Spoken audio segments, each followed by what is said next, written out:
क्या हो अगर कोई बीमारी हमें उतना बीमार न करे जितना उसे ठीक करने के लिए खाई जाने वाली दवा कर दे। सुनने में ये बात बहुत अजीब लगती है ना? हाँ बिल्कुल, लेकिन आज हम भारत में फैल रहे एक ऐसे ही छुपे हुए स्वास्थ्य संकट की बात कर रहे हैं। मतलब एक ऐसा संकट जिसका जिक्र प्रधानमंत्री तक को मन की बात में करना पड़ा। और ये एक ऐसी महामारी है जो किसी वायरस से नहीं बल्कि हमारी अपनी आदतों से अस्पताल जाकर या यूं ही दवा खाकर पैदा हो रही है। तो आज हम इसी विषय की गहराई में उतरने वाले हैं। जी, आज हम बात करेंगे एंटी माइक्रोबियल रेजिस्टेंस, या जैसे शॉर्ट में AMR कहते हैं।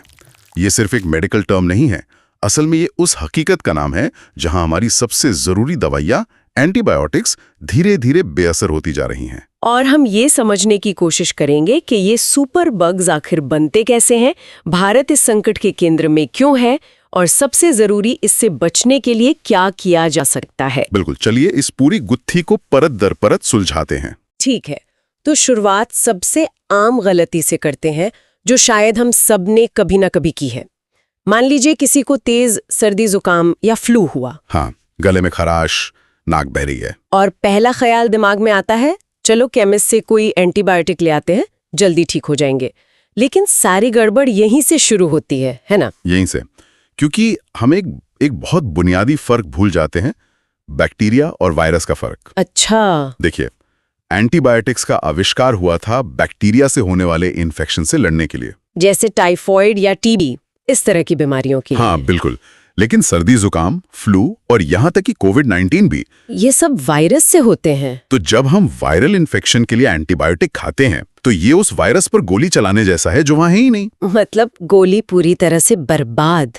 लेकिन ये सिर्फ गोली की बर्बादी तो नहीं है, इससे कहीं ज्यादा नुकसान हो रहा है।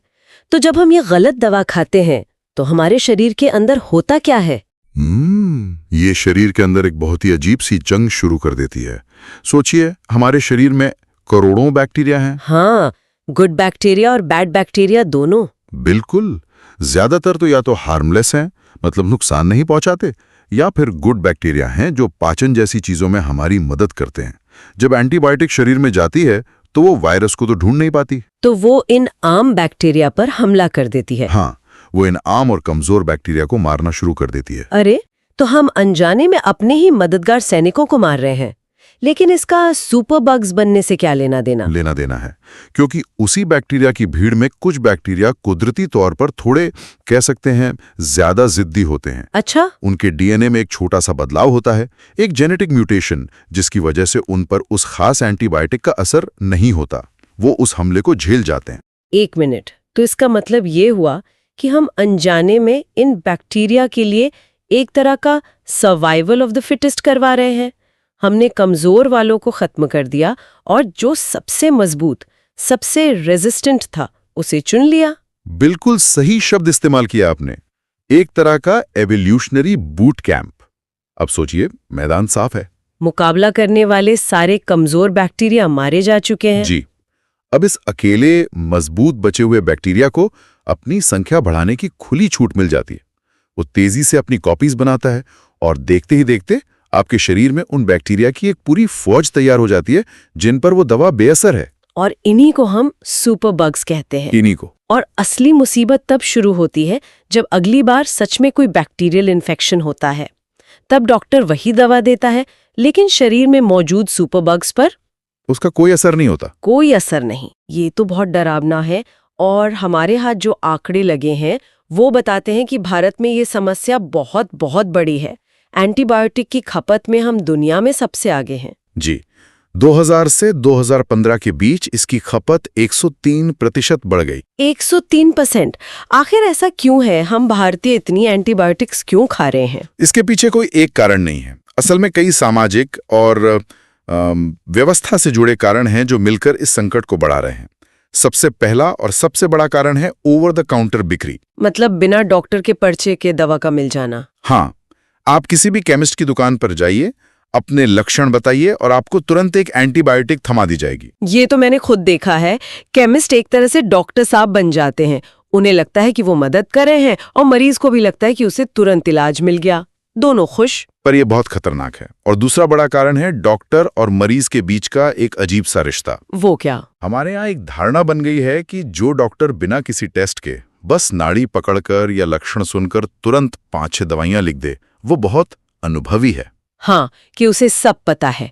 और अगर कोई डॉक्टर कहे कि पहले आप ब्लड टेस्ट या कल्चर टेस्ट कराइए ताकि पता चले कि इन्फेक्शन कौन सा है और कौन सी दवा काम करेगी, तो लोगों को लगता है कि ये तो बस पैसे बनाने के चक्कर में है, लाभ से कमीशन मिलता होगा, ये सोचते हैं। बिल्कुल। जबकि वो डॉक्टर सही प्रक्रिया अपना रहा है, वो असल में ये पक्का करना चाहता है कि मरीज को सही दवा दी जाए। लेकिन इस भरोसे की कमी के चलते अक्सर शॉर्टकट वाला रास्ता चुना जाता है। और एक तीसरी आदत तो शायद सबसे आम है। डॉक्टर ने 5 दिन का कोर्स दिया, हम 2 दिन दवा खाते हैं, थोड़ा ठीक महसूस करने लगते हैं और फिर दला बंद। सोचते हैं अब क्या जरूरत है। हाँ, पैसे भी बचेंगे और शरीर में ज्यादा केमिकल भी नहीं जाएगा। ये आदत तो सुपर बग्स बनाने की गारंटी है। इसे ऐसे समझिए, 5 दिन का कोर्स उन सभी बैक्टीरिया को पूरी तरह खत्म करने के लिए डिजाइन किया गया है। अच्छा। जब आप 2 दिन बाद दवा बंद कर देते हैं तो ज्यादातर बैक्टीरिया मर चुके होते हैं, लेकिन जो सबसे जिद्दी और थोड़े मजबूत होते हैं वो सिर्फ बेहोश हुए होते हैं, मरे नहीं होते। जैसे किसी आग पर पानी डाला लेकिन कुछ अंगारे अब भी सुलग रहे हैं। बहुत बढ़िया उपमा है। और जैसे ही आप दवा का पानी डालना बंद करते हैं, वो सुलगते हुए अंगारे फिर से भभक उठते हैं। लेकिन इस बार उन्होंने दवा का हमला झेल लिया है। वो सीख चुके हैं कि इससे कैसे बचना है। हाँ, अब वो पहले से कहीं ज्यादा ताकतवर होकर वापस आते हैं और अब उन पर वो दवा शायद काम ही न करे। तो ये सब आदतें मिलकर एक बहुत बड़ी तस्वीर बनाती हैं। और जब हम इस तस्वीर के असर को आंकड़ों में देखते हैं तो वो वाकई चौंकाने वाले हैं, बहुत ज्यादा। WHO का 2019 का डेटा कहता है कि दुनिया भर में लगभग 13 लाख मौतें सीधे तौर पर इन दवा प्रतिरोधी बैक्टीरिया की वजह से हुई। 13 लाख? यह आंकड़ा तो कई देशों की आबादी से भी ज्यादा है। और ये सिर्फ शुरुआत है। अगर हालात नहीं बदले तो अनुमान है कि 2050 तक हर साल 1 करोड़ लोग AMR की वजह से मर सकते हैं। 1 करोड़? ये तो कैंसर से होने वाली मौतों से भी ज्यादा होगा। जी, और भारत में स्थिति और भी गंभीर है। हमारे पास जो जानकारी है वो बताती है कि कुछ सबसे जरूरी एंटीबायोटिक्स अब लगभग बेकार हो चुकी हैं। कार्बापेनम नाम की एक एंटीबायोटिक है जिसे लास्ट रिजॉर्ट माना जाता था। लास्ट रिजॉर्ट मतलब जब कोई और दवा काम ना करे तब इसे इस्तेमाल करते थे। हाँ, ये हमारा आखिरी हथियार था और अब ये सिर्फ 3% मामलों में असरदार रह गई है। सिर्फ 3%? मतलब 100 में से 97 मरीजों पर यह दवा अब काम ही नहीं करती। नहीं करती। यूरिन इन्फेक्शन के लिए आमतौर पर दी जाने वाली सिप्रोफ्लॉक्सिसिन अब ई कोलाई बैक्टीरिया पर सिर्फ 39% असरदार है। हम अपने हथियार बहुत तेजी से खो रहे हैं। और यहाँ सबसे दिमाग घुमा देने वाली बात यह है कि ये कहानी सिर्फ इंसानों और उनकी दवाओं तक सीमित नहीं है। इसका असर पूरे इकोसिस्टम पर पड़ रहा है। बिल्कुल। जो गिद्धों वाली कहानी हमारे सूत्रों में थी वो इसका सबसे बड़ा और डरावना उदाहरण है। हाँ, वो वाकई एक चेतावनी है। हुआ ये कि भारत में मवेशियों को दर्द और सूजन के लिए एक दवा दी जाती थी, डाइक्लोफेनाक। ये तो एक आम पेन किलर है ना? हाँ, बहुत आम। और जब ये मवेशी मर जाते थे तो गिद्ध, जो प्रकृति के सफाई कर्मचारी हैं, वो उन्हें खाते थे। हाँ, ये उनका नेचुरल काम है। जी। और यहीं से वो दवा मवेशियों के शरीर से गिद्धों के शरीर में पहुंच गई, धीरे धीरे उनके शरीर में जमा होती गई। इस प्रक्रिया को बायो एक्यूमुलेशन कहते हैं शायद। बिल्कुल, बायो एक्यूमुलेशन।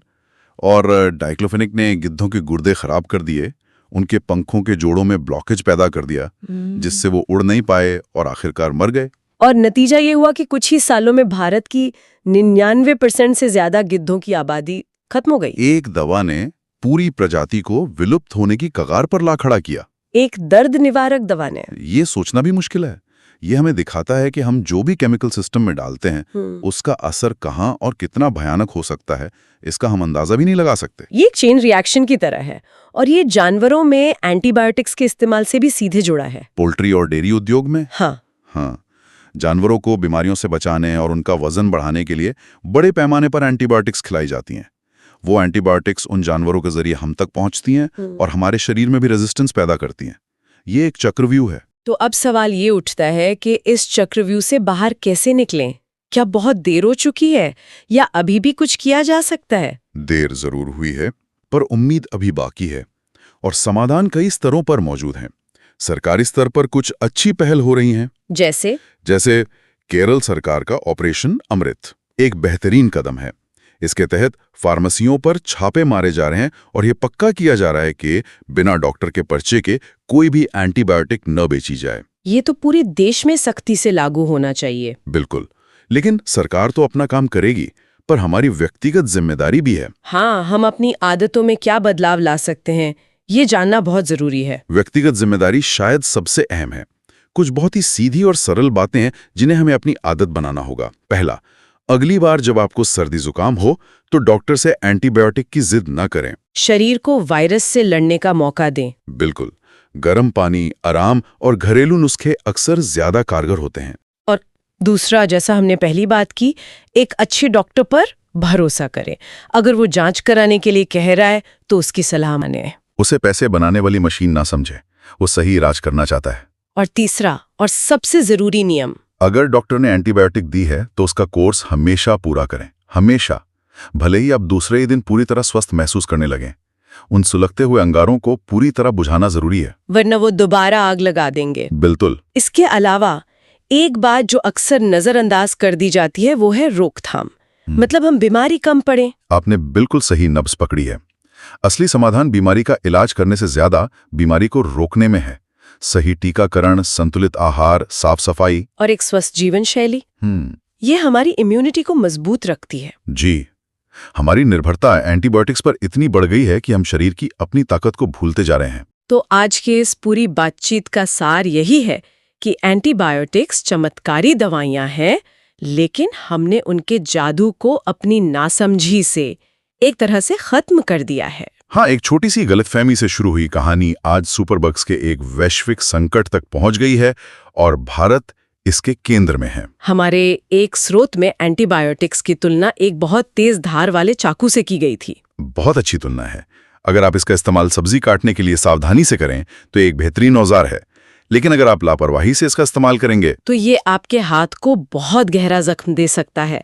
और फिलहाल हम सब मिलकर उस चाकू को बहुत लापरवाही से चला रहे हैं। बिल्कुल। आज की चर्चा ने मुझे ये सोचने पर मजबूर कर दिया है कि हम हमेशा बाहरी समाधान ढूंढते हैं। बैक्टीरिया को मारने के लिए एक दवा, वायरस को मारने के लिए दूसरी। पर इसी सोच से जुड़ा एक सवाल हमारे सुनने वालों के लिए भी है। आज हमने बात की कि बैक्टीरिया हमारी दवाओं के प्रति कैसे प्रतिरोधी हो रहे हैं, लेकिन क्या भविष्य का असली समाधान नई और ज्यादा ताकतवर दवाएं खोजने में है, या फिर हमें अपने शरीर को ही अंदर से इतना मजबूत और प्रतिरोधी बनाने के तरीके खोजने होंगे कि इन सुपर बग्स का हम पर असर ही कम हो जाए? क्या लड़ाई का मैदान बदलने का वक्त आ गया है?